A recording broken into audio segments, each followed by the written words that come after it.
And joining me now is Governor Asa Hutchinson, fresh off his 5 months of nonstop regular session, special session, execution, and flooding. Just a little bit for the governor to take on these days. It's been a very busy 5 months. I'm ready to catch my breath. I'm sure the state's ready to catch its breath as well, but been very successful in terms of the legislative sessions, and I really applaud the General Assembly. I think they did a very good job, thorough review of it, much of it in bipartisan fashion, and they got done and went home. All right, let's talk about the special session that just ended because that one is fresh on everyone's mind here, and talk about the health care changes. One of the biggest criticisms that you've gotten for the changes to the Arkansas Works program is that potentially 60,000 people are going to get moved out of that 100 to 138% of federal poverty level range there. Your nephew, Senator Jeremy Hutchinson, told me this week that he wasn't sure that was necessarily good policy, but it was necessary policy. Do you agree with that statement? Well, it's necessary. It's necessary both from a funding standpoint, but it's also necessary to sustain the strength of the program over the long term. And what we're trying to do is to maximize health coverage for Arkansans with the limited resources that we have. And so we need to focus on those who are at the poverty level, those that need it the most. That's what we're doing. It'll allow us to control cost over the long term, keep the program stronger, but then we're also adding some additional requirements in there that are common sense to help move people to work and worker training. So I think it's the right thing to do. There's some political risk to it, but in the long term, I think everybody recognizes this is what we have to do as a state. Political risk to just about everything that you get to do. So, but tell me how that group that's in that 100 to 138% range, how are they going to be steered to their new options? Because there are no navigators to kind of counsel them on things like that. How are those folks going to know what their options may be? Well, there's a couple things that we're doing. First of all, we're not doing it all at once. So as they come up for renewal, we'll be doing it month by month. So it'll be over a period, I think, of like 10 months that we will be doing that transition. So it'll be gradual. It gives us more time to work with them.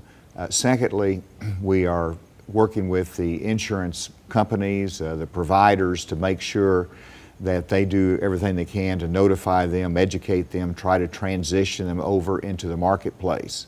So there's a lot of strategies in place to make sure that happens. Ultimately, we do everything we can, but the individuals have to take responsibility. We provide a path for them. They have to have that responsibility and make sure they get enrolled on the exchange, but we'll do everything we can to make that happen. You've got, at the federal level this week, we had a breakthrough from the GOP in the House has pushed through their health care plan, and a portion of that health care plan is going to eventually kind of bottle up Medicaid expansion in terms of they're not going to allow it to grow any after a certain period in time. Do you support the federal GOP plan that made it out of the House? I support that start to the process. It was very important to get that passed out of the House yesterday. It's not something that should be the final product by any means. I expect some significant changes on the Senate side, but you've got to get it started, and the current system is really not what we need over the long term. It doesn't have the market forces that we need to have in place. It doesn't have the strength of the marketplace for the insurance companies that are pulling out of so many places. And so it's the right thing to do. What needs to change on the Senate side is that we need to have less of a cost shift to the states. And that's what we see right now, and that's a concern. But we want to have an end product that actually saves money for the states, helps us to manage it well, but also helps us to reduce the expense to the federal government. It should be that kind of a partnership. To accomplish that, just give us flexibility to manage the programs, as I think that they will under this, and then don't pull the rug out from under us on some key parts of the plan in terms of financial support. Do you want the responsibility of the states to be able to control whether or not to ask for those waivers for pre-existing conditions? That seems to be a pretty contentious issue, and one that has extremely high political risk involved, because the first person that loses their health insurance because of a pre-existing condition is going to blame either their congressman or their state government. Those with pre-existing conditions need to be protected. That's the whole concept of having an adequate healthcare system. As to how you pay for that, one understanding of the amendment in the House was that you have a large pool of money that would be available to the states to manage those pre-existing conditions in a high-risk pool. And that's something we've had previously in various states, and Arkansas had a version of that. So there's ways to manage it.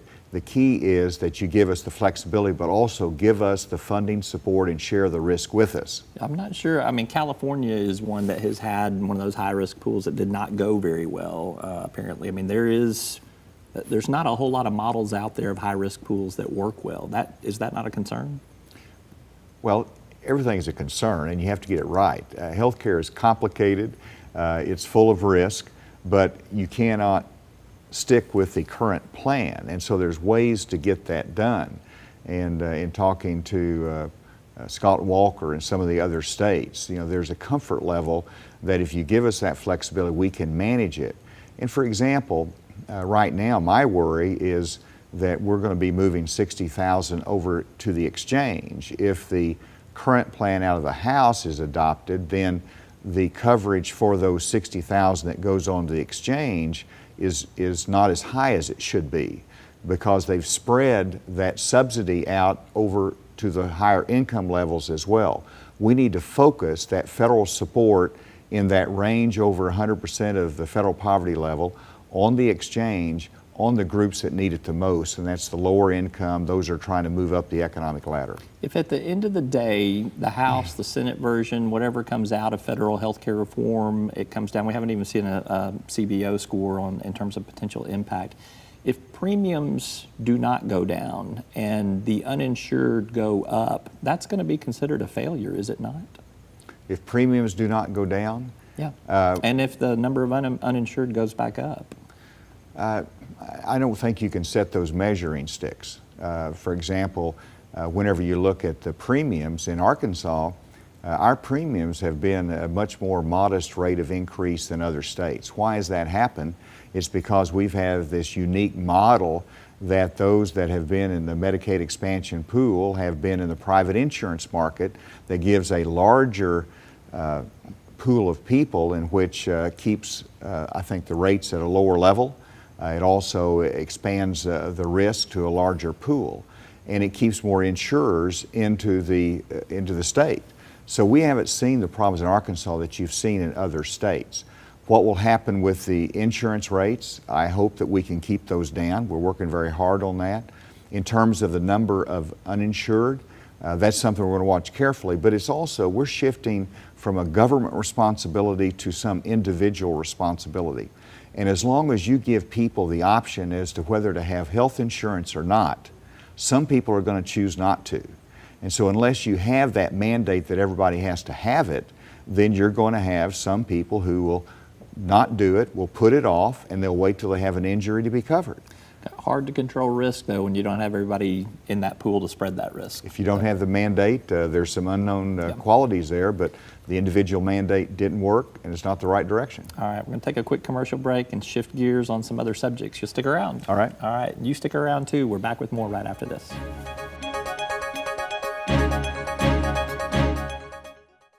You're born amazing, even if the pregnancy doesn't go as planned. When the Markham family's son was born nearly 4 months premature, the doctors and nurses at Baptist Health were there with the care he needed to survive. And together, they're helping to turn one of life's little miracles into a lifetime of happiness. Keep on thriving, keep on going, and keep on amazing. For amazing care before, during, and after childbirth, visit baptist-health.com. Welcome back to Talk Business and Politics. I'm Roby Brock. We're with Governor Asa Hutchinson. Governor, let's talk about the execution process that we've gone through in the month of April. I guess just to start with, what did you learn in the process? This was the first time for you to go through this. What did you learn? I learned that the legal system's not easy. Whenever you want to give meaning to the law and you carry out the verdict of the jury, there is a international and national advocacy group that tries to fight you every step of the way. And obviously you should have a lot of scrutiny, and we had a great deal of scrutiny during those 2 weeks. I look back on it, I think I made the right decisions, both in setting the dates and doing it in the way we did it, but then secondly, how we managed it. And I applaud the Attorney General, of course, and her legal team, which were critical in it. But we had every one of those going back up to the United States Supreme Court, and they would not have gone back up to the United States Supreme Court except for the fact that I set the dates. And so if we had not set the dates, then everything would have just been in limbo, waiting to some unknown date in the future, and the victims would have never got justice. So I'm glad of what we accomplished for meaning of the law, for the victims who were involved, but also the way we did it, I think, was the right way and gave dignity to the process.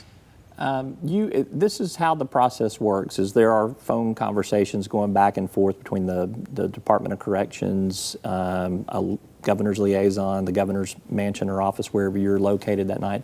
You are given the opportunity to say proceed or not proceed. How did you feel when you gave the order to proceed? Was that something that, did you feel something when that happened? Sure I did. You intentionally think about it and the consequences and the meaning of what you're doing. I was mentally prepared for it because I had reviewed all the transcripts, the cases, the law, and I was comfortable with what we were doing in terms of accountability and carrying out the sentence. But whenever you give that final word that only the governor can give, you want to make sure you dwell upon it, you understand what this means, and I did. And I gave that direction to proceed, and I did not do it lightly, and it's not something anybody relishes, but it's necessary. And you know, I think again, what we did is what carries out first of what the people expressed through the General Assembly in creating the law, and then what the jury found as well. And people say, well, there's always a place for mercy, and that's true. And I looked at these cases in that light as well, but in each one of those, I determined that not only it gives the law meaning, but that the sentence should go ahead and be carried out. Well, you felt a weight, though, when you were giving that command. Sure, I did. There were a lot of pressures at that time. And the way my mind works, though, is I think it through, I understand what has to be done, and I'm prepared to do it, and I did it. Now, the pressures of that night were, obviously, we want to make sure everything works well, the protocols work well. You have a timing issue on some of these that added pressure to it with the final Supreme Court word coming in at 11:20 p.m. That doesn't allow a lot of time there. And so there's a lot of different venues of avenues of pressure that you feel that time. But it's a serious moment. It's a somber moment that I intentionally reflect upon, and I'll continue to. You have some limited options now in terms of the drugs for carrying out lethal injection. We're out of the supply of midazolam. I guess it's expired. You seem very confident that we're going to be able to get a new supply. What are your options for where those supplies could come from? Other manufacturers, other states that may have some in supply that can't use them before they expire? What are your options? They're limited just in terms of increased pressure from pharmaceutical companies, as you can see in the lawsuits that were filed trying to block it. And so, you know, it becomes more challenging. I'd like to think that because we kept the confidentiality that it'll be a little bit easier, and also that the way the drugs perform, that they see that this was carried out in a humane way and consistent with the constitutional requirements. So I've had a conversation with Director Kelly about it subsequent to the latest round of executions. No decision has been made as to how we're going to procure future drugs. We will evaluate that step by step. You could be getting, at least there will be some inmates who will have exhausted their appeals in the pretty near future. That would trigger the Attorney General sending you notification of that. Are you prepared to schedule executions anytime soon, or does this lack of drug supply limit that? I don't anticipate setting any dates anytime soon. One, but Define anytime soon for me. well, we'll see. But I mean, one, you have to have the request from the Attorney General. I don't know whether it'd be 1, 2, 3, and so that's a factor as to how you set them. Secondly, there is the availability of drugs to do it that we'll have to measure. And then finally, we've just been through a lot, and I don't think we need to jump back into that responsibility quickly, and I think we need to give some time. You have a clemency request that is on your desk, I believe, for Jason McGee. Do you know how you're going to act on that? I am looking at that. There's 30 days after the board recommended clemency for there to be public comments on it, and that expires this weekend. And so next week we'll start reviewing any public comments and making a decision, but no decision has been made yet. All right. Let's take a quick commercial break. We're going to come back and talk about some of the flooding that's been going on around Arkansas and how that has triggered your role as well. We're back with Governor Asa Hutchinson right after this.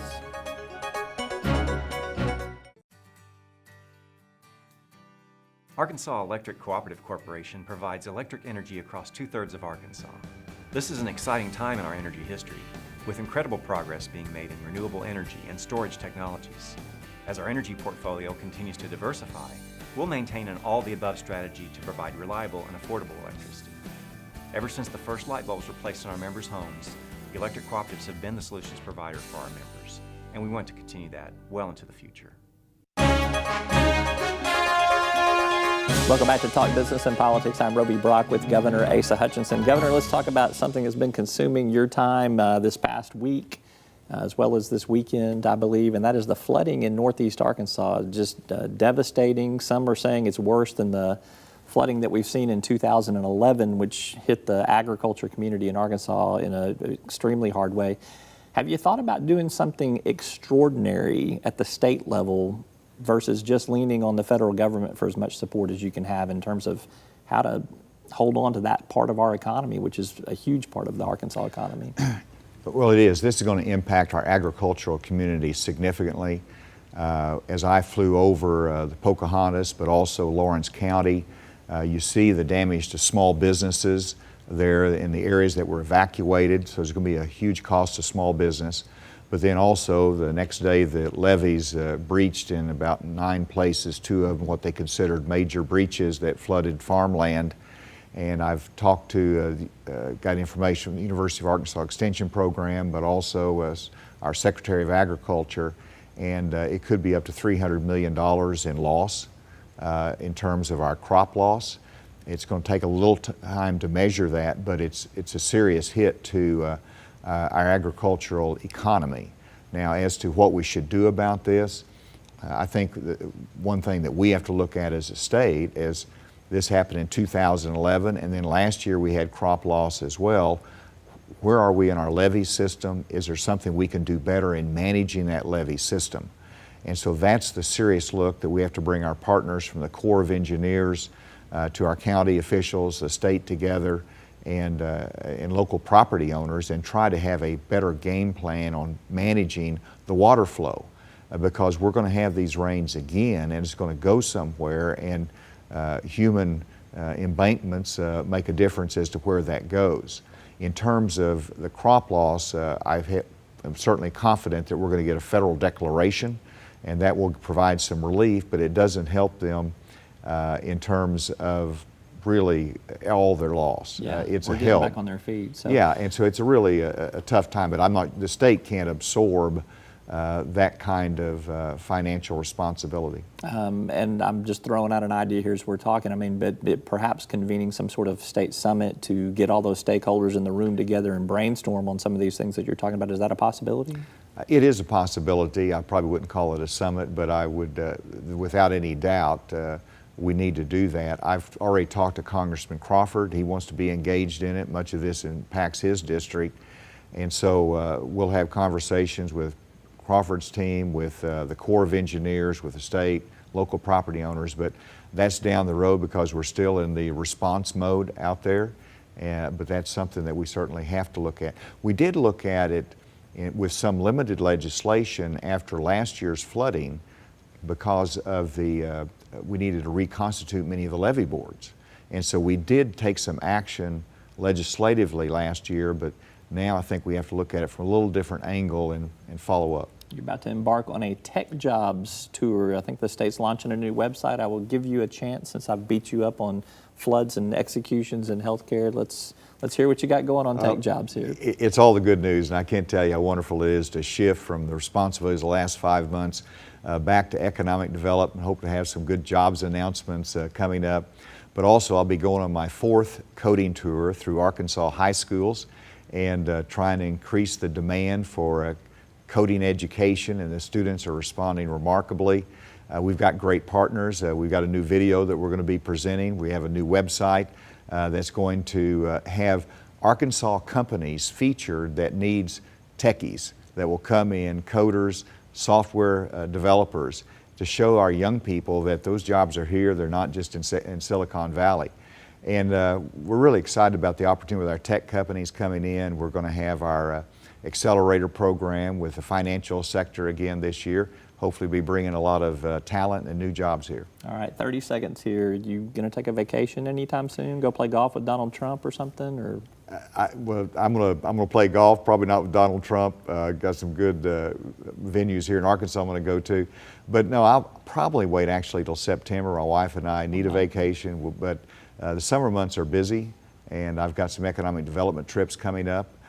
So it'll probably be September, but vacation is on the horizon. We need one, and it'll be with my wife, Susan. just let me know when you want to roll out those economic development announcements. I got a forum for them there. So Governor Hutchinson, thank you so much. Appreciate your time. Thanks, Roby. All right. And thank you for watching. That is all for this week's edition of Talk Business and Politics. We'll see you next time.